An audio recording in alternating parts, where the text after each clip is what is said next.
I signed them, without my glasses, without reading. My son said it would be better this way, and I trusted him too much. I didn't even stop to think what I was really doing.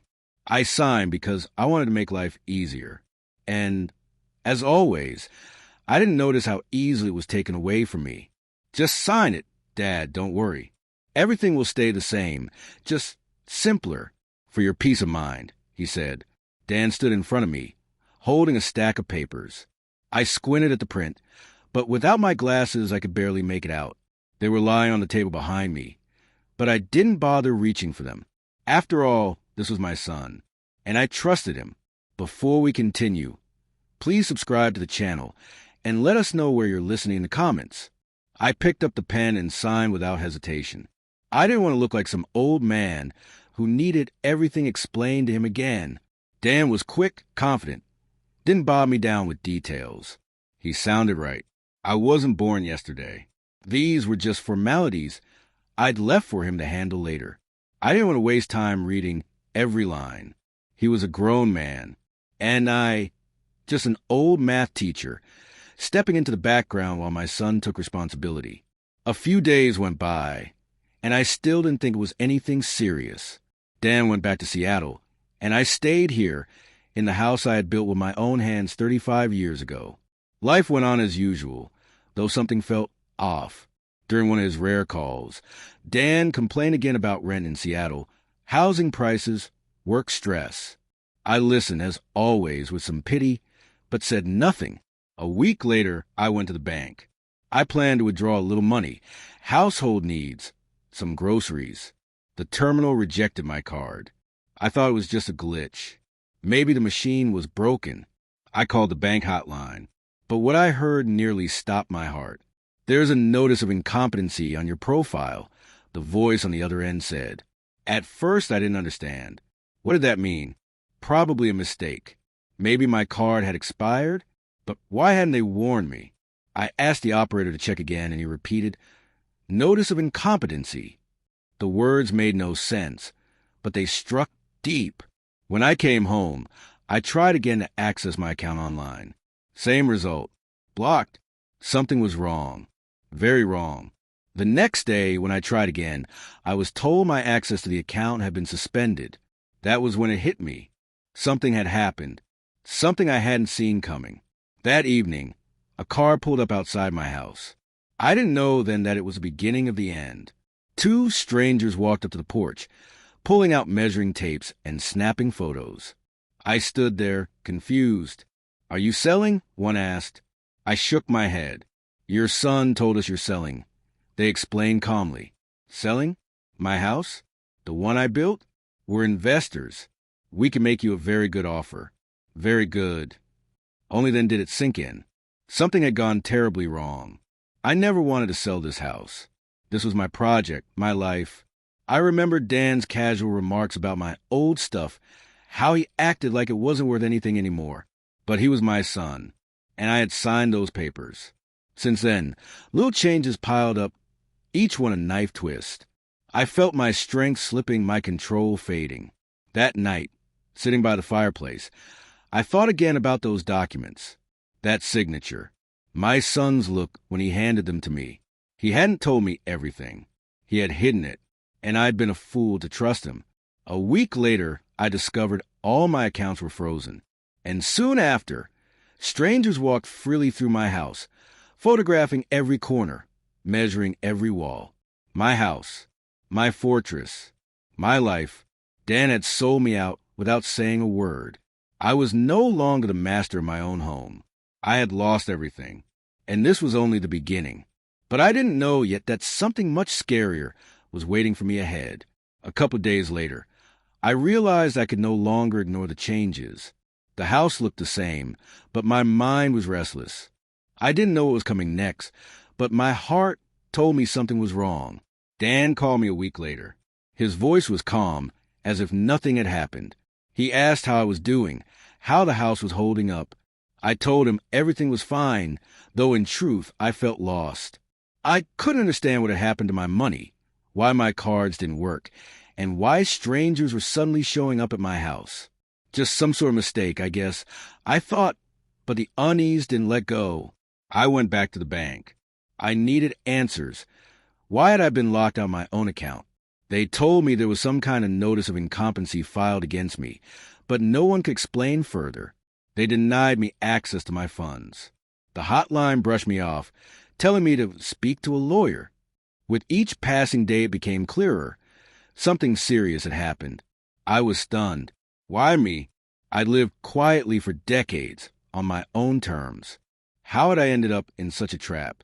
How could this happen without my knowledge? Where had this notice come from?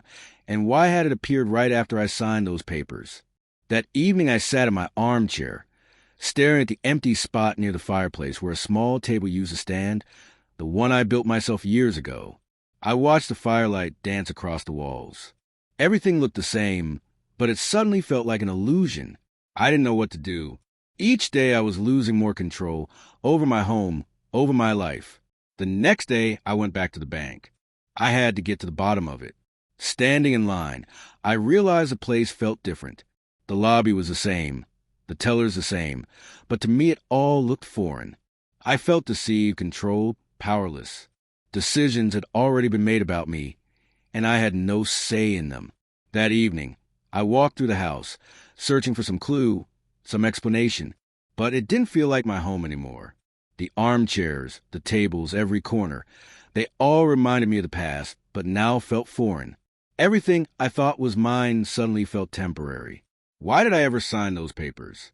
Why did I hand everything over to my son? Finally, I decided to call him. If something was happening, he had to know. I dialed his number. It rang a long time before he picked up. "Hey, Dad. How are you?" "Everything all right." I wanted to ask why I couldn't touch my money, why my card had been blocked, why strangers were in my house. But instead, all I heard was his calm, familiar reassurance. "Don't worry, Dad. It's all under control. Everything will be sorted out soon." I didn't know how to respond. It was so childish, "don't worry." But I could feel this wasn't the same conversation we used to have. I never asked him what he really meant, why he kept silent about what was going on. A few days later, those same people came back. They walked through the house, checking the walls, taking photos, measuring every room. They asked me questions I couldn't answer. I stood there helpless, not knowing what to do or where to go. They spoke about a sale, but I couldn't understand what they meant. Dan had told me everything was fine with the house. But deep down, I knew this was just the beginning of something much bigger. Later, I found a letter in the mail. It was an official appraisal. My house had been valued, and the price had gone up. I couldn't believe my eyes. I looked at the papers I had signed and realized, with a sinking heart, that I had given everything away. Without even noticing, I had surrendered all that I considered mine. The house I had built with my own hands was no longer a home. It was just a piece of property, a commodity to be sold. And in that moment, I understood it wasn't just a house I had lost. It was something much greater. I spent nearly 3 years building this house. Every board passed through my hands. Every beam I raised myself. Sometimes friends helped, sometimes neighbors. But the foundation, the roof, the staircase, those were all mine. This house wasn't just a shelter. It was my life, my pride, my memory of my wife. We celebrated birthdays here. She used to read aloud to me by the fireplace while I sat with my calculator, double-checking equations for the next day's lessons. And now strangers walked through the rooms, snapping photos of the walls, opening closets, taking measurements, as if I were already dead. They came early in the morning. I had just taken out the trash when I noticed a black car at the gate. 2 men in identical gray jackets got out and headed straight for me. "Good morning, Mr. Wilkins," one of them asked, smiling far too politely. "Yes," I answered cautiously. "We're here about the sale of the house. Your son said you were expecting us." I froze. My son? A sale? What sale? But they were already pulling out tablets, tape measures, and laser rangefinders. "Wait a minute," I said, feeling a cold stab in my chest. "I'm not selling my house." They exchanged a glance. One shrugged. The other spread his hands. "Maybe there's been a misunderstanding, but we have all the paperwork from your son. He's your legal representative, isn't he? It hit me like a hammer. Of course. Those papers. That signature I'd given without my glasses. I had done this. I had given him the right to decide for me. They walked into the house. I wanted to stop them, but couldn't. Paralyzed, I watched them measure windows, take pictures of my study, where my old algebra lesson plans still lay on the desk. Solid construction. One of them said, jotting notes as he measured the staircase. Good condition. With a lot this size, you could put up a brand new project. What project? I snapped. This is my house. They pretended not to hear me. They kept working, calm and professional. And I stood there, feeling like I was being erased from my own life. When they finally left, I sat down on the porch. I looked out at the road, at the garden my wife and I planted in the spring of '91. The trees were old now, but I remembered planting each one. And suddenly they were reduced to nothing more than numbers in someone's tablet. I went back inside, opened a cabinet where I kept old papers, and stumbled across a box of letters. Among them was an envelope with my wife's handwriting. My chest tightened instantly. I would have known her script anywhere. On the front it said, "Open only if it ever gets too hard." I opened it. Inside was a short note. "Henry, I know one day you'll be alone. You're too soft, too trusting. You've always believed in people, even when they didn't deserve it. But I'm begging you, don't let Dan sell the house. This is our house. You built it with your own hands. I can see you getting older, but your back is still straight. Stand up for what we built together." I read those lines over and over. My insides twisted. She had known. She had warned me. I clenched the letter in my hands and swore. If this really was the beginning of a war over the house, I would not let them destroy what we had built together. That evening I sat in the kitchen, thinking about what to do next. Then I heard the sound of an engine. Another vehicle pulled up at the gate. I peeked out the window. This time it wasn't a black car, but a white van. A man and woman stepped out, holding folders and papers. I stepped outside to meet them. "Mr. Wilkins, we're from the real estate agency. We'd like to discuss the upcoming deal." I didn't let them finish. My heart pounded so hard I nearly clutched my chest. "A deal? Another one? Get out!" I barked.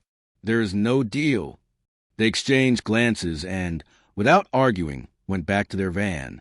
But I saw the look in their eyes. No surprise. No pity. Just certainty.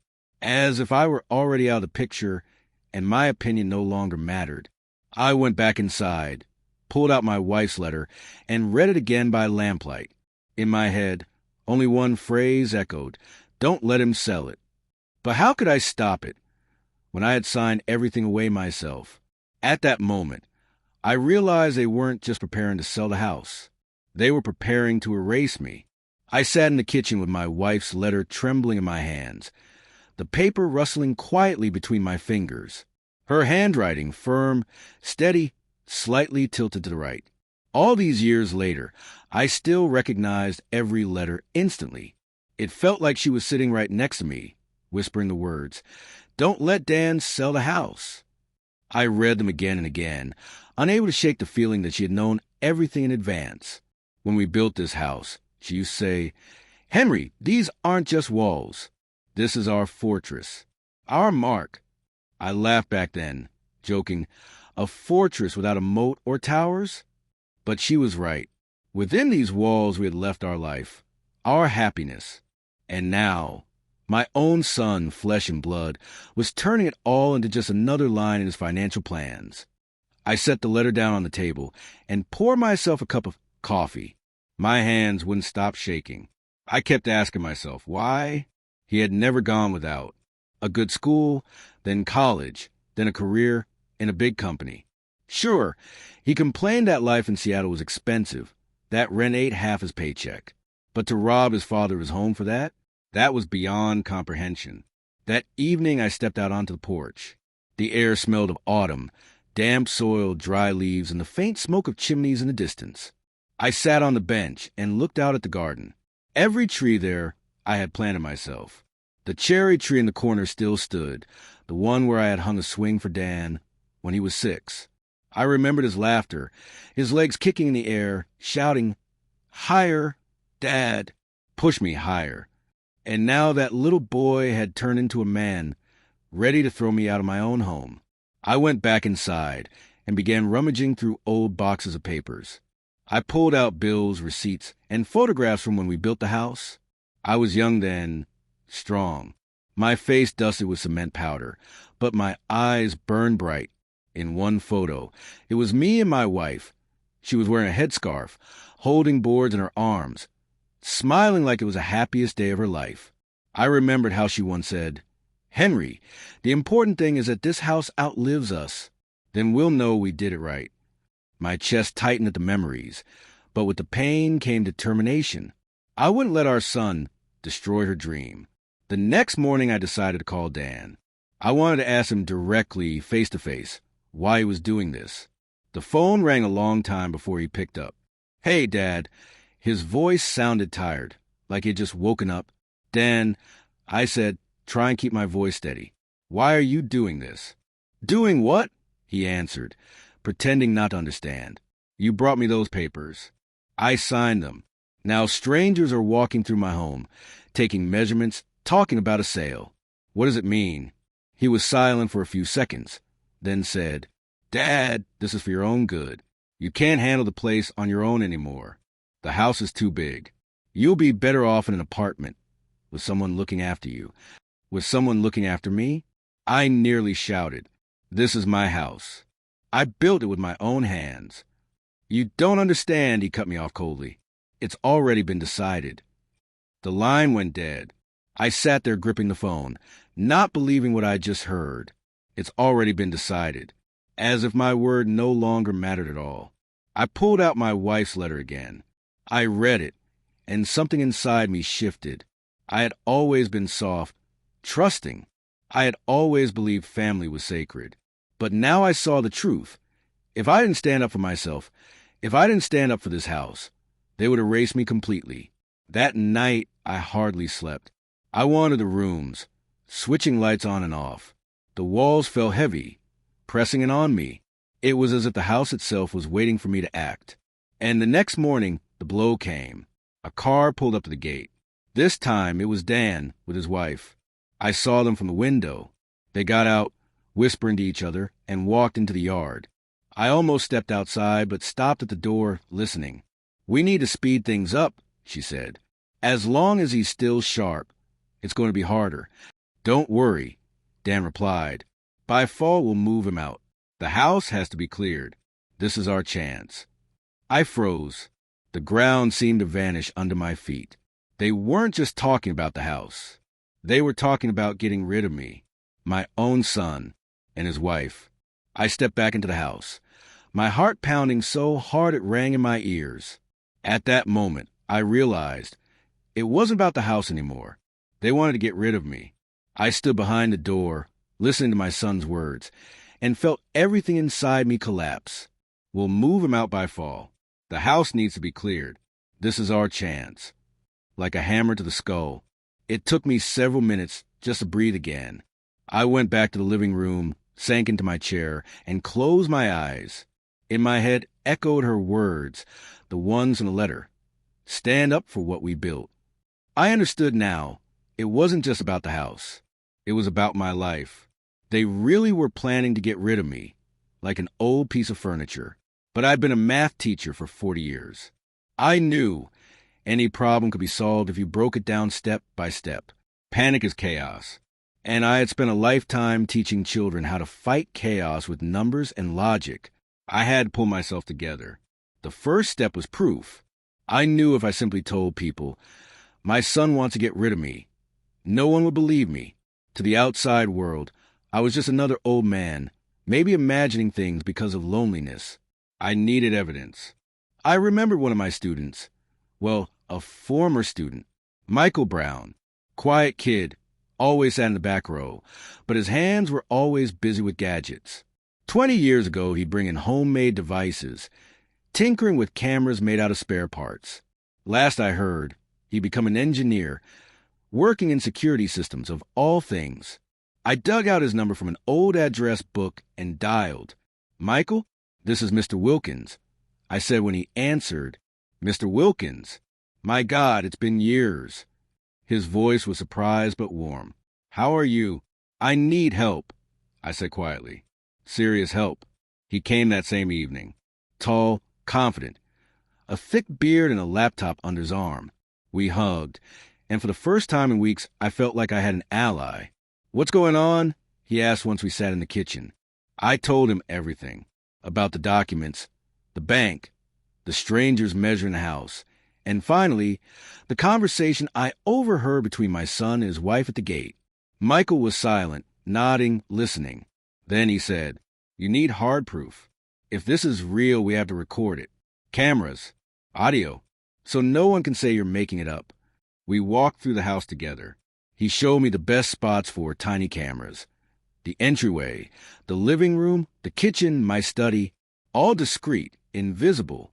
"These are simple devices," he explained, unpacking boxes. "They upload straight to the cloud. Even if someone finds and destroys them, the footage is safe." I watched him install them and felt, for the first time, that this was a beginning. The house was alive again, not just a fortress of memories, but of truth. 2 days later, the cameras did their job. I was in the garden when I heard the creak of the door. My son and his wife walked in, thinking I wasn't home. They sat down at the table in the living room. "We need to move faster," she said. "As long as he's still sharp, it's risky." "I told you already," Dan replied, irritated. "By fall, it'll all be done. The house will be freed, the money invested, and him, we'll put him in a facility. And if he resists," her voice was ice. "He won't," Dan said with confidence. "He doesn't have a choice." I sat in the garden, hearing their voices drift through the open window. But the most important thing was this. Now I had it recorded. When they left, I went inside and checked.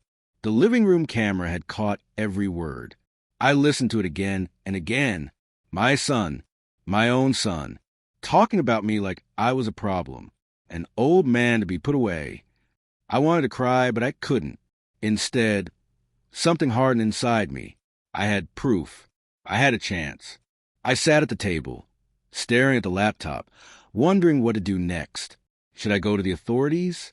The press? A lawyer? I didn't know. But one thing I knew for sure, I would never be a victim again. And then, in the silence, the doorbell rang. Loud, insistent. I walked to the door and realized there were people on the other side I wasn't expecting at all. The doorbell rang, so sharply I jumped. I stood frozen for a second before walking over. On the porch were 3 people, 2 men and a woman in stiff business suits, holding folders. They didn't look like neighbors, and they certainly weren't salesmen. "Mr. Wilkins?" the woman asked, stepping forward. "Yes," I answered cautiously. "We're from social services. A report came in that you may be in need of assistance." My fists clenched. A report, of course. I knew instantly where this was coming from. Who reported me? I asked, staring straight into her eyes. "Your son," she replied calmly. "He said you mix up dates, forget to turn off the stove, and can't take care of yourself anymore." A hot flush ran through me. There it was. The plan was in motion. I remembered his words just a week ago. It's already been decided. He had gone through with it, trying to have me declared incompetent to ship me off to a nursing home. "That's a lie," I said firmly. "I'm perfectly sound. I cook my own meals, clean my house, work in the garden." "We'll need to verify that," she cut in, pulling papers from her folder. "We have an order to conduct an assessment." I hesitated at the door, not sure whether to let them in. They carried themselves with confidence, like people used to pushing past resistance. One of the men pulled out a notepad. The other already stepped toward the threshold. "Mr. Wilkins, if you refuse to let us in, that will be documented as non-cooperation," the woman said evenly. That was when I remembered the cameras. Everything that happened now would be recorded. I straightened my back and opened the door. "Come in." They entered and immediately began walking through the house. The woman scribbled notes. The men asked questions. "How old are you?" For 40 years I taught kids algebra and geometry. I snapped. Do you think I've forgotten how old I am? 72. They exchanged glances. One deliberately checked the stove, making sure the gas was off. Another opened the fridge. Some of this food is old, he remarked. Those apples? I picked them yesterday. I shot back. You're not looking closely enough. They kept firing questions, and I answered them clearly, steadily. But in their eyes, I saw what I already knew. They had decided before even stepping through the door. In their minds, something was wrong with me. Your son claims you've been forgetting simple things, the woman said, jotting notes. Has there ever been a time you didn't recognize people? I recognize traitors just fine, I said sharply. Her eyes flicked up to mine. For a second we locked stares. She didn't like my tone, but she couldn't dispute it. Half an hour later, they were done. The woman closed her folder. We'll file our report. If further evaluation is needed, we'll be in touch.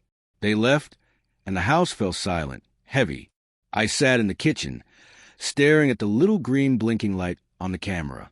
Everything they said, every attempt to paint me as a helpless old man, it was all on record now. I had a weapon. The question was, how to use it. I opened my laptop and replayed the footage. Their words, their tone, the quiet condescension.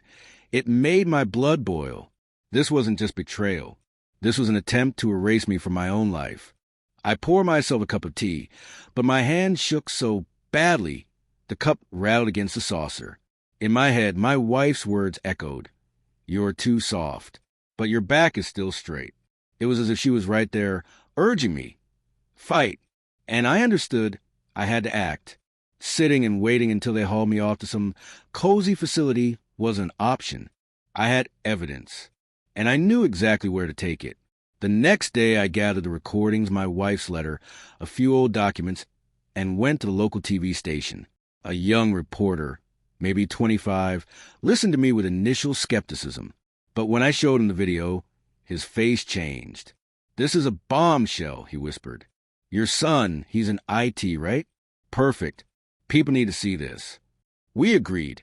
In 3 days, the story would go on air. I went home, feeling, for the first time in a long while, that I had regained control. But as soon as I walked inside, I noticed something. The door to my study was slightly ajar. I could have sworn I closed it that morning. I stepped closer and pushed it open. On my desk lay an open folder of documents, and I knew someone else had been in my house. I froze in the doorway of my study.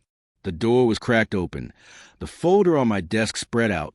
The papers shuffled in ways I hadn't left them. Someone had been in my house. I checked every room, every window, every door locked tight, which meant they'd come in with a key.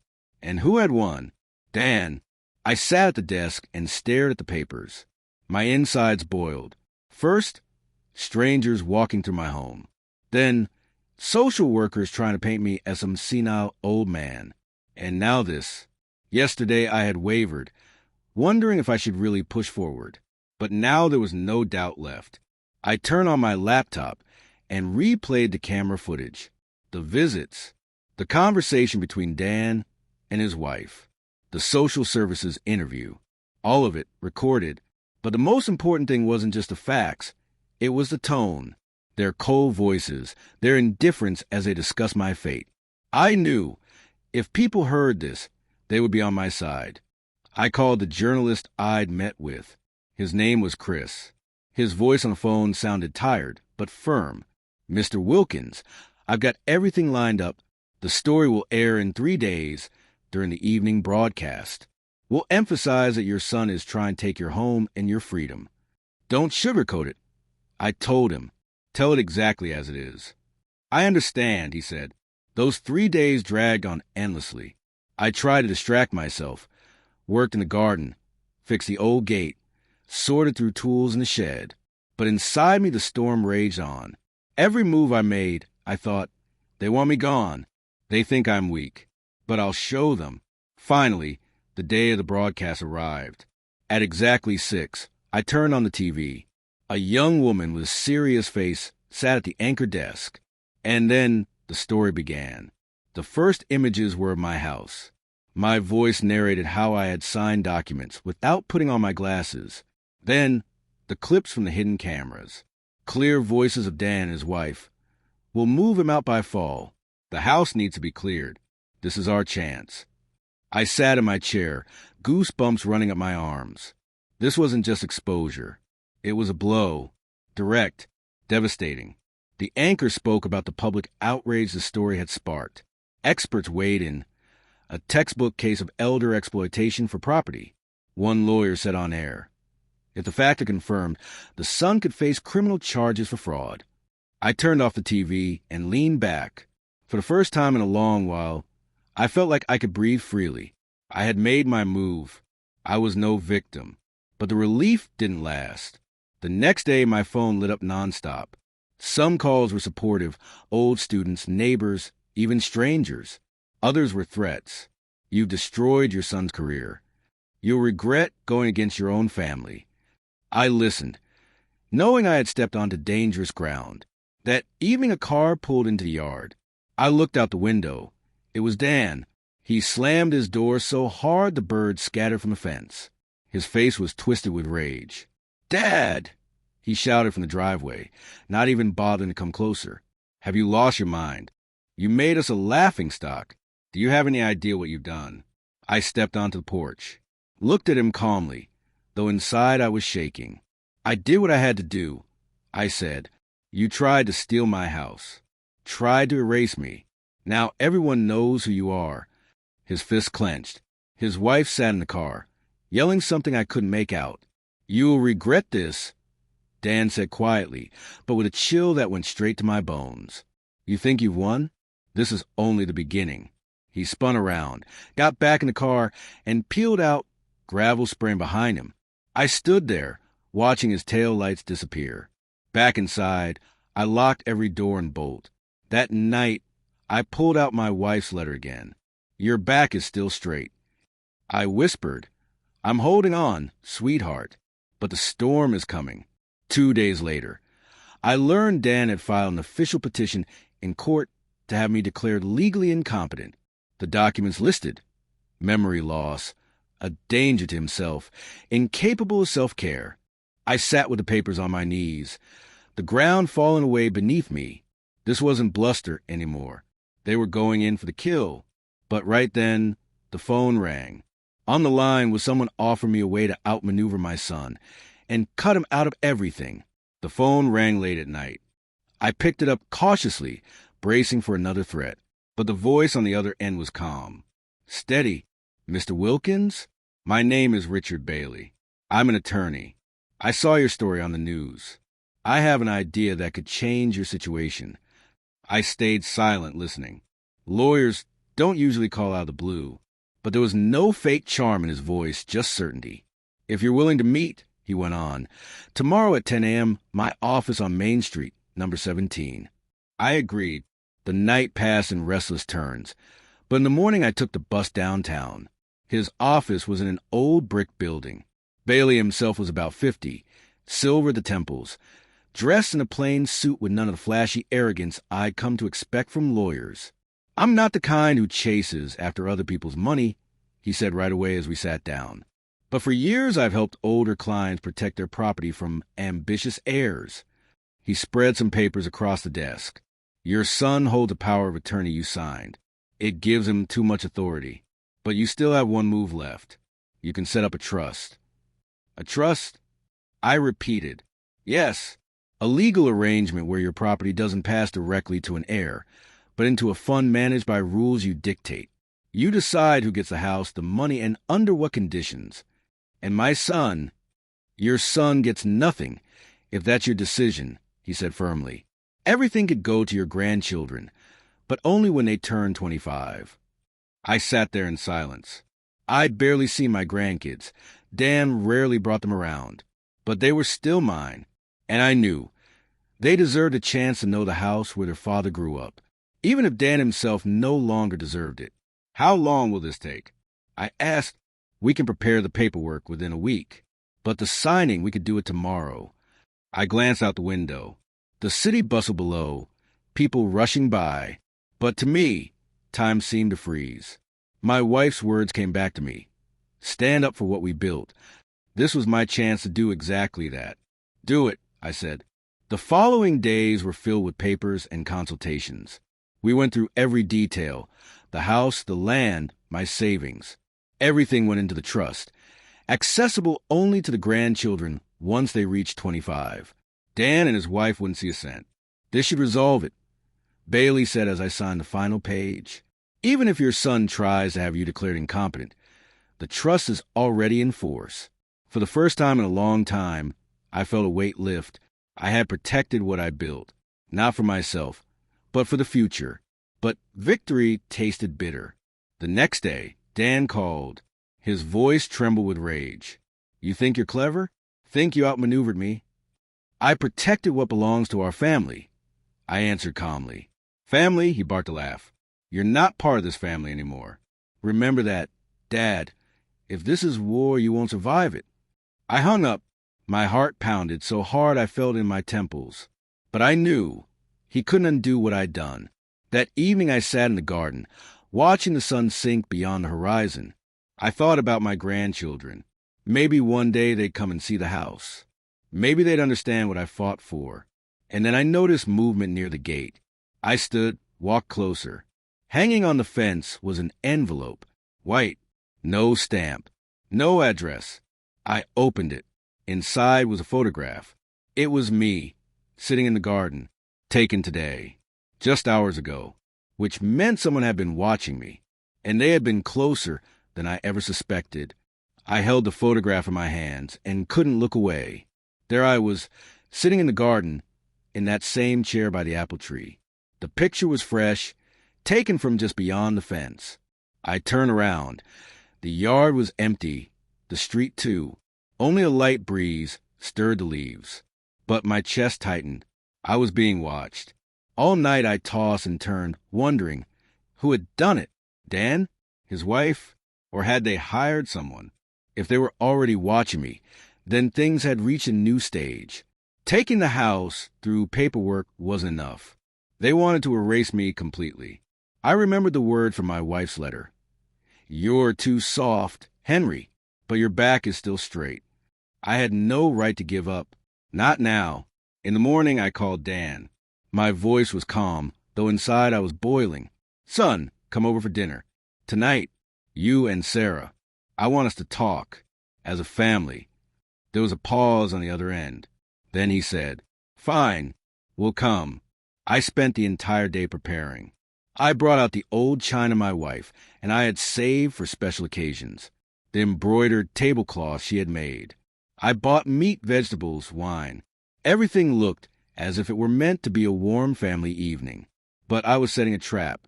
By sunset, the house glowed with light. The fireplace crackled. Candles flickered on the table. I sat in my chair and waited. At exactly 7, there was a knock on the door. I opened it, and there they were. Dan looked tense. Sarah stood with her arms crossed. They stepped inside, and instantly the room filled with a chill. Not the chill of winter, but the kind that comes from people who've already decided to destroy you. Nice setup, Dad. Dan sneered.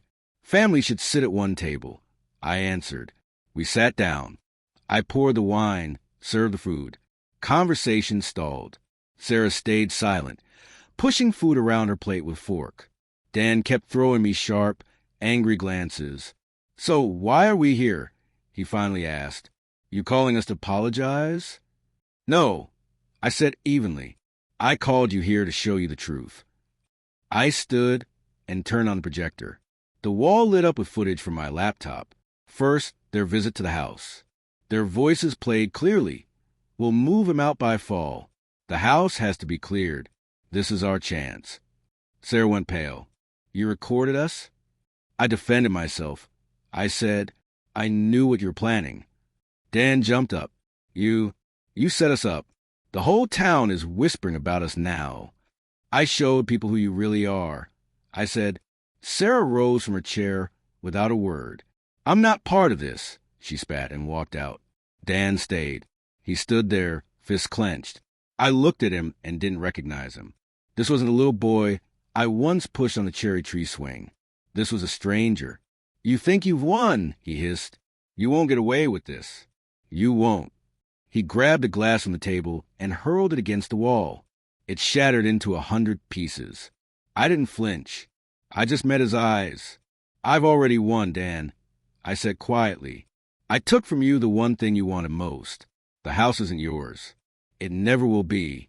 His breath came hard and ragged. His face twisted. Then, without another word, he spun around and stormed out, slamming the door so hard the candles flickered. I was left alone in the silence. The candles burned low. The fire crackled in the hearth. I sat there thinking. Now he would stop at nothing. He would never forgive this. I cleared the table, folded the cloth, packed away the china. The house fell back into shadow. But I knew I had crossed the point of no return. I lay down in bed, but sleep wouldn't come. I listened to every creak, every rustle of the wind outside. It felt as if at any moment there would be a knock at the door or the crash of a window breaking. And when I finally drifted into a shallow doze, the phone rang. I looked at the screen, block number.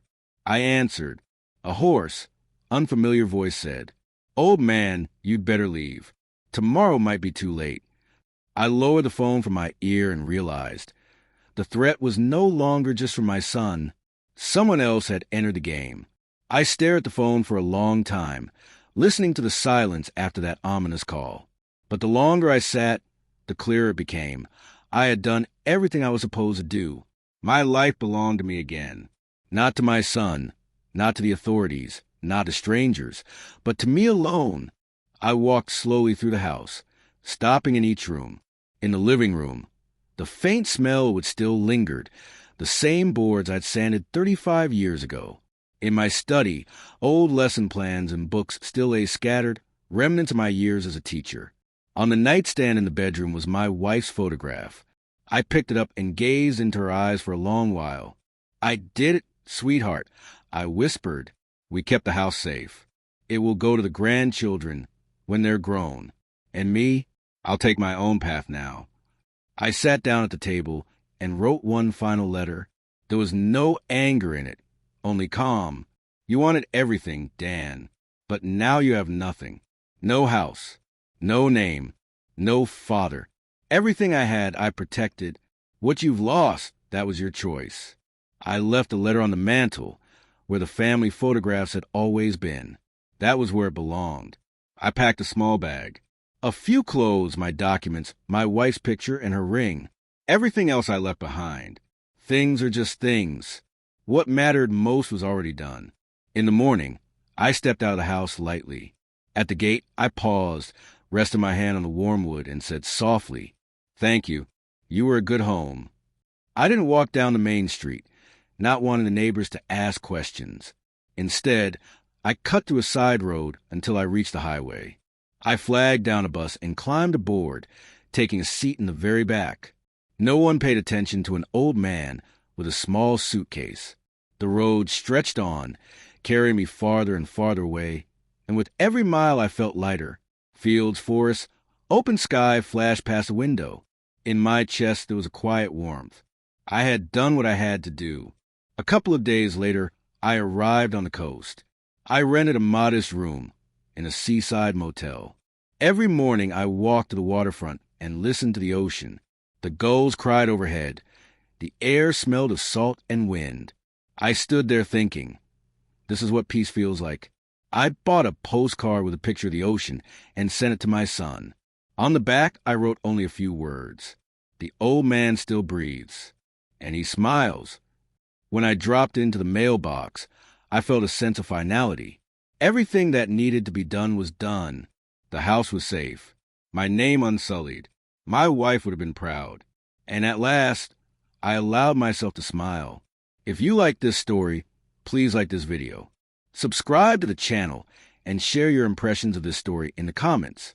To listen to the next story, click on the box on the right.